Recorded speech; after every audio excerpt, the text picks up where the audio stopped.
This channel does not promote any violent, harmful, or illegal activities. All content provided by this channel is meant for an educational purpose only.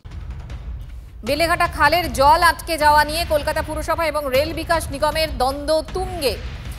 Kolkata পুরসভা নিকাশি বিভাগের অভিযোগ, খালের জল আটকে যাওয়ায় সামান্য বৃষ্টিতে বেলেঘাটা, ট্যাংরা, মেট্রোপলিটন সহ একাধিক এলাকায় জল দাঁড়িয়ে যাচ্ছে। পাল্টা আরভিএনএল এর দাবি যে রাজ্যের অনুমতি না মেলায় দীর্ঘদিন ধরে চিংড়িহাটার ওপর কবি সুভাষ কলকাতা বিমানবন্দর মেট্রো করিডোরের কাজ আটকে রয়েছে। সময় কাজ শেষ হয়ে গেলে কোনো সমস্যা হতো না। এ নিয়ে বৈঠকে দ্বন্দ্বে জড়িয়ে পড়ে দুই পক্ষই।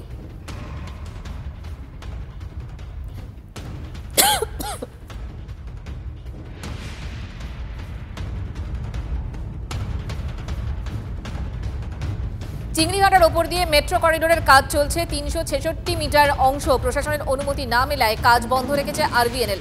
বেলেঘাটা খালের উপর মাটি ফেলে পিলার তৈরি করতে হয়। খালের জল বের করার জন্য মাটির মধ্যে দিয়ে ৫টি বড় পাইপ বসানো হয়। ওই পাইপের মধ্যে দিয়ে চিংড়িঘাটা খালের জল কেষ্টপুরে গিয়ে পড়ছে।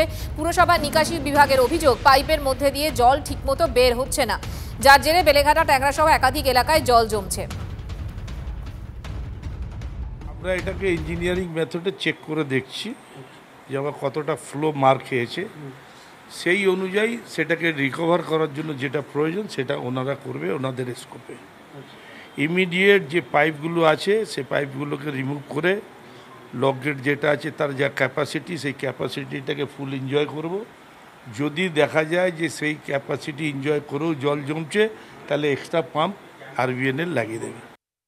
থেকে যতটা জল বেলেঘাটা ক্যানেল দিয়ে যায় ঠিক ততটা কোয়ান্টাম অফ ওয়াটার পাস হচ্ছে না ওপার দিয়ে, কেন অবস্ট্রাকশন হচ্ছে, ওটা দেখে ওটাকে ডিসিলটেশন করে এর সলিউশন করতে হয়। না হলে জলটা এমন হচ্ছে রাস্তা ডুবে যাওয়ার মতো অবস্থা হচ্ছে, এই দিকটা। হ্যাঁ, আমাদের তো বেশি না, অল্প কিছু কাজ আছে, সেটা আমরা করবো। এই মুহূর্তের খবর, ৩ জেলায় বজ্রাঘাতে মৃত্যু ৬ জনের।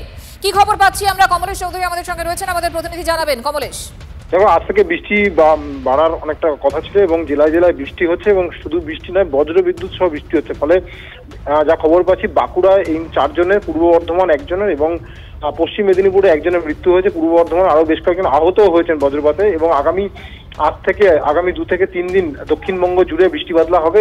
বেশ কিছু জেলায় লাল সতর্কতাও জারি করা হয়েছে, বিশেষ করে পশ্চিম মেদিনীপুর, বাঁকুড়া। ফলে যে অঞ্চলগুলো ভাসছিল সেই অঞ্চলগুলোতে নতুন করে বন্যা পরিস্থিতি অবনতি হতে পারে। ধন্যবাদ তোমাকে।